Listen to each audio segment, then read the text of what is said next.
Hello guys, good morning. अभी सुबह के 8 बज रहे हैं और आज मैं जा रहा हूँ गांबोई। एक ज़मीन देखने जाना है। ठंडी का मौसम है, ठंडी है, पर स्वेटर पहन के नहीं जाता क्योंकि मेरे को आने में दोपहर के 2-3 बज जाएंगे और फिर गर्मी लगेगी।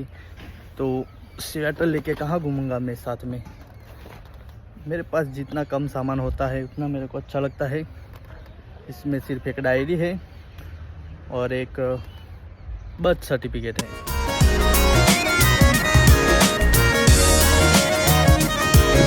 तो गाइस, घर से तो मैं निकल गया था पर चश्मा लेना भूल गया था, तो मैं वापस जा रहा हूँ चश्मे लेने के लिए, क्योंकि चश्मे के बिना नहीं चलता गाइस। क्योंकि हाईवे पे इतनी धूल उड़ती है ना, हिम्मतनगर में तो खतरनाक धूल उड़ती है।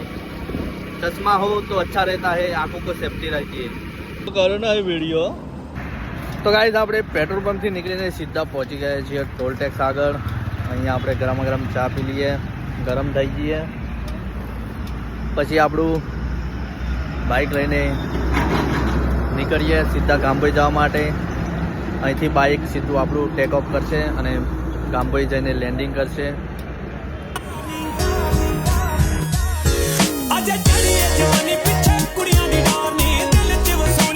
तो गाइस, फाइनली मैं આવી ગયો છું હિંમતનગર નગર સેવા સદનમાં, કેમ કે મારે અહીંયા ડોક્યુમેન્ટનું થોડું કામ છે તો એ પતાવી દઈએ, કેમ કે બાપુ તો હજી ઓફિસે આવ્યા નથી।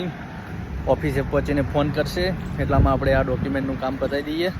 તો ગાઈસ, હવે આપણું બાઇક હિંમતનગરથી ગાંભોઈ જવા માટે ટેક ઓફ કરી ચૂકી છે અને ગાંભોઈમાં લેન્ડ પણ થઈ ગયું છે। તો ગાઈસ, આ છે ઇન્દ્રજીતસિંહ બાપુની ઓફિસ જે આવેલી છે ગાંભોઈમાં, અને અમે બંને નીકળી ગયા જમીનના લોકેશન ઉપર જમીન જોવા માટે, અને વચ્ચે ટ્રેન આવી ગઈ તો ઊભા રહી ગયા। જમીનના લોકેશન ઉપર જઈને અમે બંને જમીન જોઈ લીધી અને પછી હું સીધો ત્યાંથી પહોંચી ગયો હિંમતનગર।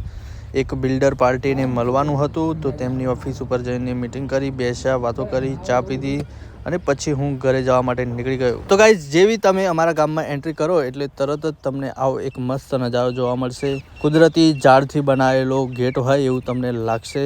જો તમારે આ નજારો જોવો હોય તો અમારા ગામમાં આવજો।